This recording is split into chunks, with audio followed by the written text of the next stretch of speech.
Good morning.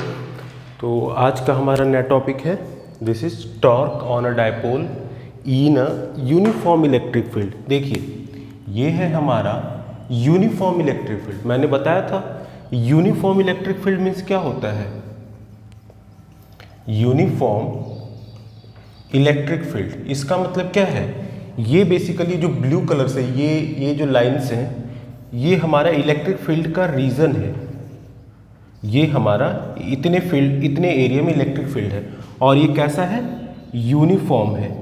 अगर ये uniform है मतलब कि इस पूरे एरिया में इलेक्ट्रिक फील्ड की value through out the area, पूरे एरिया में सेम है, that is called uniform electric field. इसका मतलब यहाँ पे इस पॉइंट ये कहीं भी आप चले जाएं, इसकी वैल्यू अगर x है तो ये x ही यहाँ भी होगा, x यहाँ भी होगा। इसी का मतलब यूनिफॉर्म, मतलब कि पूरी एरिया में इसकी इलेक्ट्रिक फील्ड जीरो नहीं, मतलब कि सेम वैल्यू है।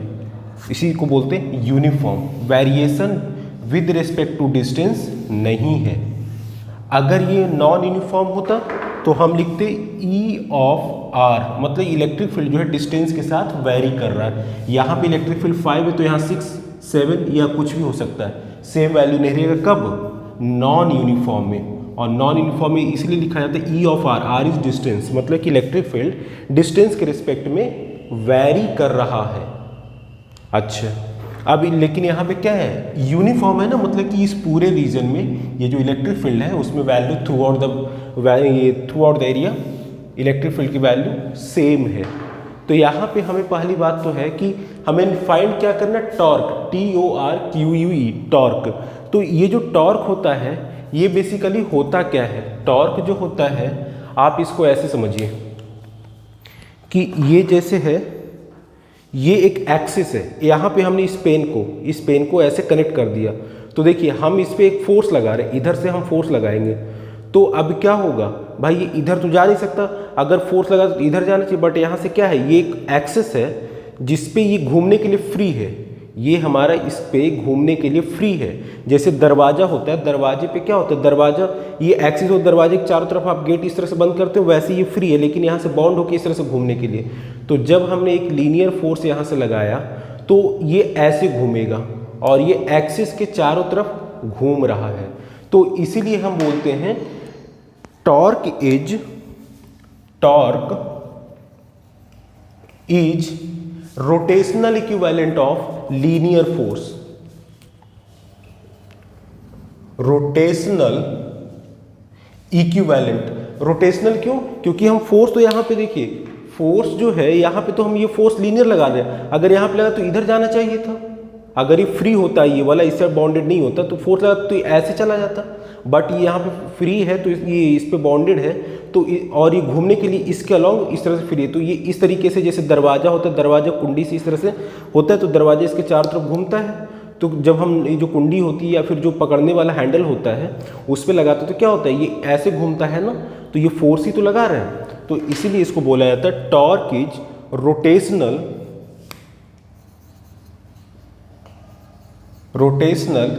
इक्विवेलेंट ऑफ लीनियर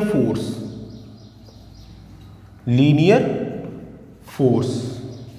तो यहाँ पे क्या हो गया, जो यहाँ पे ये जो टॉर्क है that is equivalent of linear force, मतलब कि अगर किसी बॉडी जैसी ऑब्जेक्ट इस पे फोर्स लगा रहे लीनियर तो ये ऐसे चलना चाहिए। लेकिन अगर यहाँ पे लगाए, यहाँ लगाए, कहीं भी लगाए, अगर ये किसी एक एक्सिस के अलॉन्ग बाउंडेड है और एक्सिस के अलॉन्ग इस तरह से, जैसे दरवाजा होता है, दरवाजा क्या होता है, एक तरफ से ऐसे लगा होता है लेकिन घूमने के लिए फ्री होता है। आप यहाँ पे लगाइए, यहाँ पे लगाइए, कहीं पे भी लगाइए, फोर्स आप एक सर्टेन डायरेक्शन में लगा रहे हैं ना, तो ये क्या होगा, यहाँ से ऐसे घूमता है, इस एक्सिस के अलॉन्ग इस तरीके से ऐसे घूमता है। तो यहाँ पे वही है टॉर्क। अच्छा, ये टॉर्क क्या होता है, लीनियर फोर्स के इक्विवेलेंट रोटेशनल अमाउंट में आता है ये, बस इतनी सी बात है।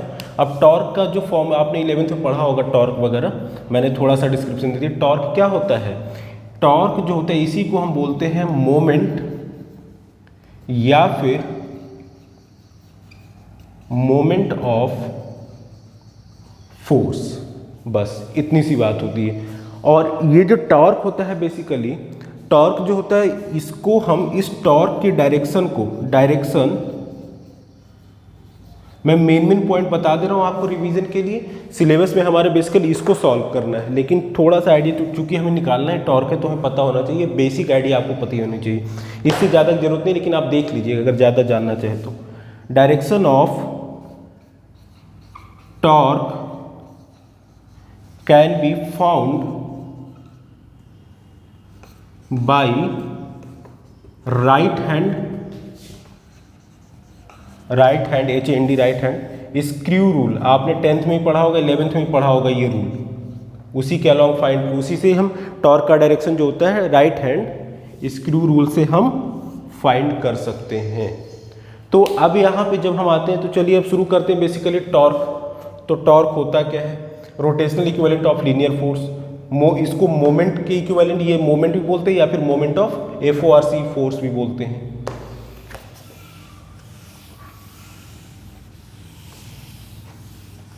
अब हम एक्चुअल टॉपिक पे आते हैं। एक्चुअल टॉपिक बेसिकली होता क्या है समझिएगा। तो अब यहाँ पे जब हमें टॉर्क निकालना है तो जो टॉर्क होता है जिसको हम टाउ से रिप्रेजेंट करेंगे, ये टी होता है, इसको थोड़ा सा ये जो टी होता है इसको ऐसे घुमा दीजिए और यहाँ पे लगा दीजिए, टाउ बोलते हैं इसको। तो टॉर्क निकालने के लिए पहले तो हमें फोर्स निकालना पड़ेगा। तो फोर्स निकालते हैं तो देखिए ये हमारा डायपोल है, एक प्लस क्यू माइनस क्यू। हमने कहा था हमेशा first you have to write minus Q and on another place you have to write plus Q, always initiate from minus Q. तो यहाँ पे जो फोर्स होगा on plus Q would be क्या? Q E. अच्छा, ये जो प्लस क्यू चार्ज है इलेक्ट्रिक फील्ड इस डायरेक्शन में, यहाँ से ऐसे, और ये पॉजिटिव चार्ज तो इसको रिपल करेगा ना, मतलब डायरेक्शन इसका क्यू ई जो डायरेक्शन है ये किधर होगा? इधर की ओर होगा।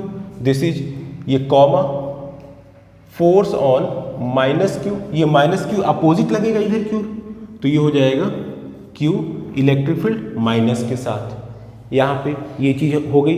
अब यहाँ पे जो सबसे इंपॉर्टेंट चीज़ है वो ये है, एक मिनट,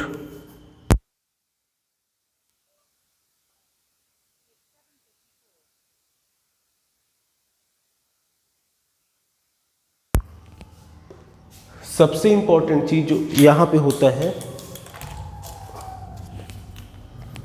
वो ये होता है कि यहाँ पे ये तो हो गया।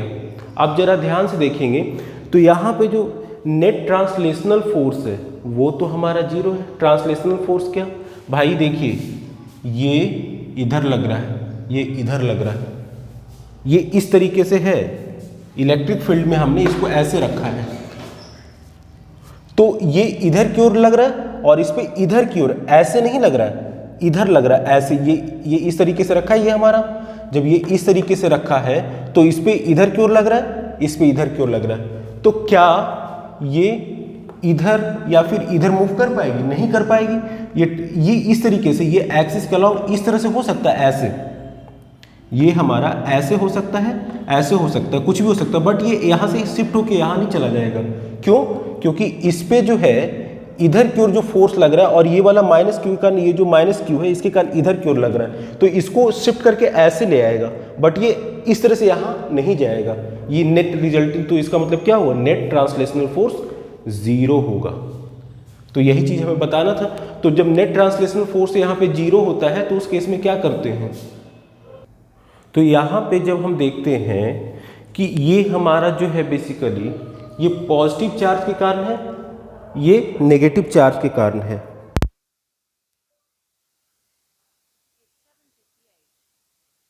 तो यहाँ पे जो टॉर्क होता है, इस टॉर्क की वैल्यू कैसे फाइंड करेंगे? टॉर्क हमारा बेसिकली क्या होता है? तो जो टॉर्क है इसको हम कैसे फाइंड करेंगे? टॉर्क यहाँ पे देखिए बेसिकली क्या होगा, ये प्लस क्यू माइनस क्यू दोनों की वैल्यू, नेट फोर्स जो होगा क्या होगा? Plus Q plus of minus Q. मैंने बताया था आपको अलजेब्राइक एडिशन करते हैं तो ये plus minus minus, Q E equals to zero. तो नेट ट्रांसलेशनल फोर्स जीरो हो गया, मतलब कि ये जो हमारा डायपोल है यहाँ से यहाँ नहीं जाएगा, ये यहाँ पे अपनी इस तरह से रोटेट तो कर सकता है, कैसे अभी बताएंगे, बट ये यहाँ से उठ के यहाँ पे नहीं चला जाएगा। क्यों? क्योंकि इधर जितना फोर्स लग रहा है उधर इतना फोर्स लग रहा है, तो यहाँ पे ये फिक्स रहेगा, बस ये इस तरीके से घूम सकता है। क्यों? मैंने बताया ये हमारा प्लस क्यू, इसको इधर क्यों ले जा रहे तो इधर आना चाहेगा, ये वाला जो माइनस क्यू हमारा इधर क्यों रहती है, इसको ऐसे लाना चाहेगा। तो ये हमारा क्या हो जाएगा, देखिए जब ये डायपोल ऐसे हो गया मतलब कि पैरेलल टू इलेक्ट्रिक फील्ड हो जाएगा ना, तो यहाँ पे इक्वल एंड अपोजिट फोर्स लग रहा है, कपल बना रहा है। तो ऐसे ही कपल जब बनता है तो फिर हमारा क्या क्रिएट होता है, टॉर्क क्रिएट होता है। तो इस टॉर्क की वैल्यू क्या होती है, टॉर्क का जो फॉर्मूला होता है आपका, टॉर्क जिसको टाउ बोलते हैं, होता है force into perpendicular distance, perpendicular distance. तो फोर्स किस पे लग रहा है भाई, एक ये फोर्स है, एक ये फोर्स है, इनके बीच का परपेंडिकुलर डिस्टेंस कौन सा, लाइन ऑफ एक्शन से। तो ये देखिए यही तो है परपेंडिकुलर डिस्टेंस हमारा। तो यहां पे अगर हम मान लीजिए ये पॉइंट ए है, this is point A and this is point B and this is C, तो ए बी सी जो है वो राइट एंगल ट्रायंगल है। तो साइन थीटा क्या हो जाएगा, इसके सामने का perpendicular A C upon hypotenuse A B, और इस डायपोल का लेंथ कितना लिया, 2a, दिस इज 2a, सीधा लिख देता हूं 2a।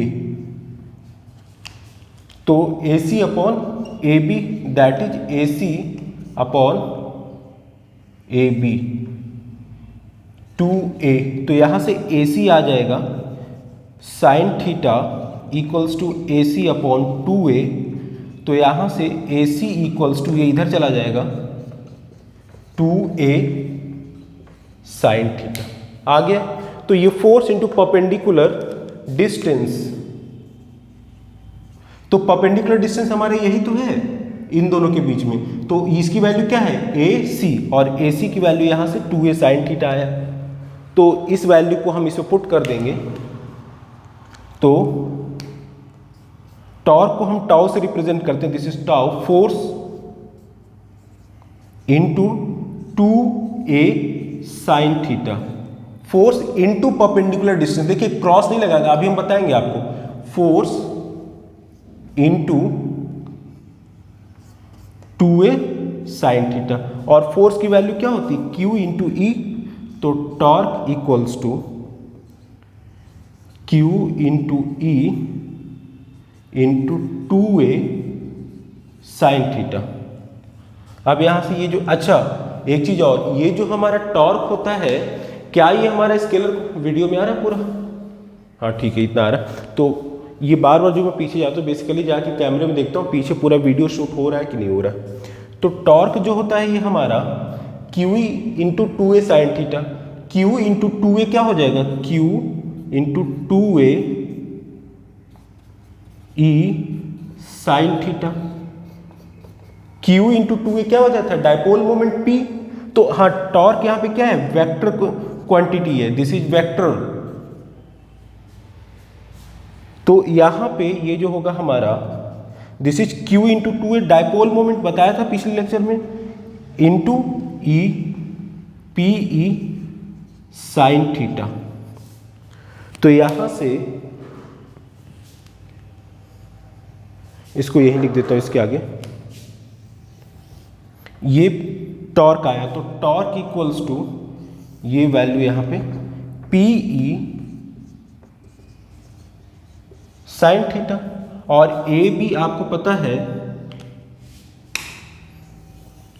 अगर दो वेक्टर A एंड B होता है तो इनका जो क्रॉस प्रोडक्ट होता है वो होता है AB साइन थीटा। तो यहां पे ये देखिए ये हमारा PE साइन थीटा क्या हो रहा है, क्रॉस प्रोडक्ट बन रहा है ना AB साइन थीटा से। तो यहां पे अब ये देखिए आप चाहें तो ये वेक्टर ना लगाएं, क्यों यहाँ पे, क्योंकि हम यहाँ पे सिर्फ वैल्यू लिख रहे हैं अभी। तो इस तरीके से Q इंटू ई 2a साइन थीटा फॉर्मूला में लिख रहे हैं। तो अब यहाँ पे PE sine theta AB sine theta मतलब A क्रॉस B, तो यहाँ से बन जाएगा P क्रॉस E, ये टाउ हो जाएगा। तो इसको ऊपर का डिलीट करते हैं, फोर्स इंटू परपेंडिकुलर डिस्टेंस है ये,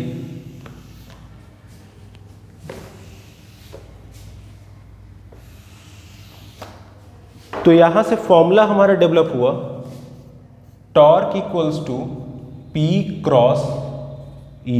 ये फॉर्मूला बना हमारा P cross E, that means torque, ये अब यहाँ पे वेक्टर साइन लगा देंगे तो ये हो जाएगा PE साइन थीटा। जब ये हमारा PE साइन थीटा हो जाएगा, आप कहेंगे सर कहीं पे आप ये वेक्टर नहीं लगा रहे, कहीं लगा रहे, तो चूंकि ये फॉर्मूला है ना, इसमें हमने सीधे हमें मैग्नीट्यूड लेना है, इसलिए हमने केवल वैल्यू लिया है, इसमें वेक्टर साइन नहीं लिया। बट यहाँ पे ए क्रॉस बी लगाएंगे तो ए क्रॉस बी किसका होता है, वेक्टर ए और वेक्टर बी का क्रॉस प्रोडक्ट ले रहे हैं, तो इसलिए यहाँ पे हमने फिर लास्ट में वेक्टर साइन लगा लिया। तो ये हमारा PE साइन थीटा है। अब यहाँ से हम कुछ एनालाइज करते हैं। देखिए, अगर थीटा की वैल्यू 0 हो,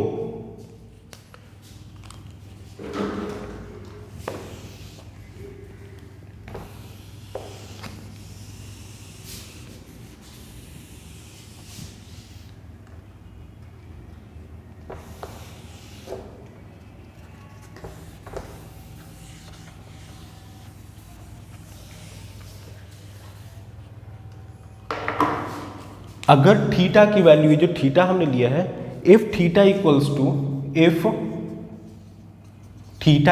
0, थीटा अगर 0 होगा तो क्या होगा, यानी कि ये जो हमारा डायपोल है वो घूम के ऐसे हो जाएगा। क्यों, ये थीटा किससे बना रहा है, बेसिकली ये हमारा जो है, ये जो इलेक्ट्रिक फील्ड है इस तरीके से, इसी से तो बना रहा है इलेक्ट्रिक फील्ड से। तो जब थीटा 0 हो गया, मतलब ये जो हमारा डायपोल है वो घूम के ऐसे पैरेलल टू इलेक्ट्रिक फील्ड हो जाएगा। जब ये पैरेलल टू इलेक्ट्रिक फील्ड हो जाएगा तो उस केस में क्या होगा, साइन थीटा की वैल्यू 0 होती है, तो साइन थीटा, अगर थीटा की वैल्यू 0 तो साइन 0 क्या होता है, 0, PE इंटू 0, दैट मीन्स 0। तो कोई टॉर्क लगेगा, नहीं लगेगा। तो यानी कि यहाँ पे जब इलेक्ट्रिक फील्ड के पैरेलल में डायपोल आ जाता है तो कोई इलेक्ट्रिक इसमें टॉर्क या फिर मोमेंट ऑफ फोर्स या फिर कपल ऑफ फोर्स नहीं लगता है। हाँ, अगर इस केस में मान लीजिए हमने लिखा टॉर्क इक्वल, ये थीटा इक्वल्स टू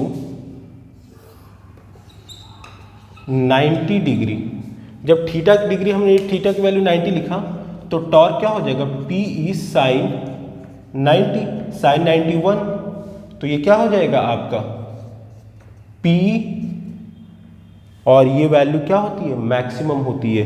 कहने का मतलब है ये जो डायपोल है घूम के अगर ऐसे हो जाए, ऐसे, तो देखिए ये एंगल कितना बनाएगा, 90 बनाएगा ना, इस तरीके से अगर हो गया तो उस केस में मैक्सिमम टॉर्क लगता है, और इसको, इस डायपोल को इस parallel to electric field align करने की कोशिश करती है। अलाइन मतलब उसकी इलेक्ट्रिक फील्ड के तरफ करने की कोशिश करती है। अब मान लीजिए हमने डायपोल को उल्टा रख दिया, ये प्लस क्यू यहाँ पे और माइनस क्यू यहाँ पे, यानी ऐसे हो गया, ये मान लीजिए हमारा प्लस क्यू माइनस क्यू है, तो उल्टा रख दिया, that means if theta equals to 180, तो यहाँ पे जब थीटा हमारा 180 है तो टॉर्क क्या हो जाएगा, PE साइन 180, और साइन 180 जब होता है तो उस केस में क्या होता है, वैल्यू रख लीजिए, आ जाएगा आपका साइन 180 को कैसे फाइंड करेंगे, यहाँ पे ये मैथ्स में आपने पढ़ा होगा, साइन 180 हमारा क्या लिख सकते हैं, साइन 90 प्लस 90, और साइन 90 प्लस थीटा क्या होता है हमारा, कॉस थीटा, और कॉस थीटा कॉस 90 क्या होता है हमारा, कॉस 90 0। तो अगेन टॉर्क क्या होगा, देख लीजिएगा, इस हिसाब से आप अपना कर लीजिएगा, कॉस 90 0 ना। नेक्स्ट, अब इसके बाद ये चीजें हो गई, तो यहां से जो इंपॉर्टेंट चीज आता है कि अगर हमारा, हाँ ठीक है, ये हो गए, ओके, इतना हो गया। एक टॉपिक कल जो छूट गया था वो बेसिकली बताना है कि वो बेसिकली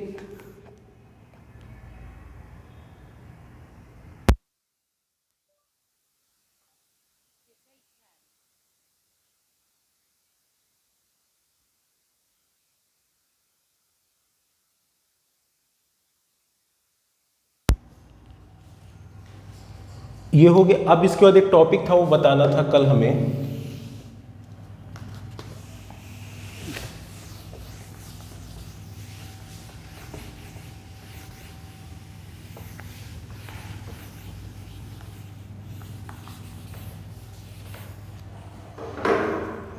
कंपैरिजन,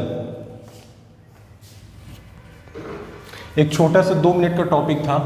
वो क्या था बेसिकली, इलेक्ट्रिक फील्ड एक्सियल पे हमने फाइंड किया था due to dipole, electric field on axial किसके कारण, डायपोल के कारण। क्या था हमारा 2p/4πε0 r3 ये था। इसी तरीके से हमारा इक्वेटोरियल पे जो था that was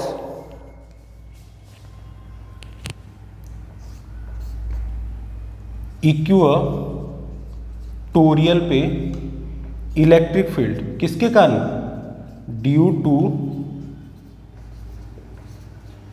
dipole electric field क्या था p/4πε0 r3 था। तो इन दोनों के कंपैरिजन पे कई बार क्वेश्चन आ चुका है। इवन सीबीएसई में आपका कई बार आईआईटीज में भी जो ऑब्जेक्टिव टाइप के क्वेश्चन होते हैं, जो मॉडरेट क्वेश्चंस होते हैं, उसमें बेसिकली डायरेक्ट आपको कंपैरिजन पूछ देता है। तो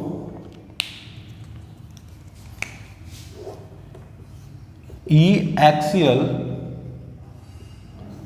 अपॉन ई इक्वेटोरियल जो होगा क्या होगा 2p/4πε0 r3 upon p/4πε0 r3। देखिए ये इससे कैंसिल आउट, r3 दिस पूरा इससे कैंसिल आउट, बचा क्या हमारा ये 2 ही तो बचा। तो यहां से ई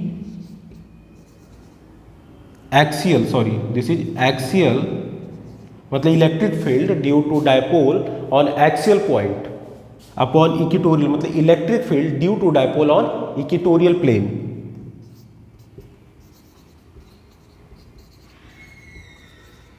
इसकी वैल्यू क्या हो जाएगी 2/1। तो यहां से लिख लेंगे E axial equals to 2 times E of equatorial. इस पे कल हम न्यूमेरिकल करेंगे टॉर्क पे और इलेक्ट्रिक फील्ड पे। ये हमारा रिलेशन होता है, इस पे कई बार सीबीएसई में और आईआईटी में ऑब्जेक्टिव बेस्ड क्वेश्चन पूछ देता है, बहुत इंपॉर्टेंट था। तो आज के लिए इतना ही रखते हैं, थैंक यू।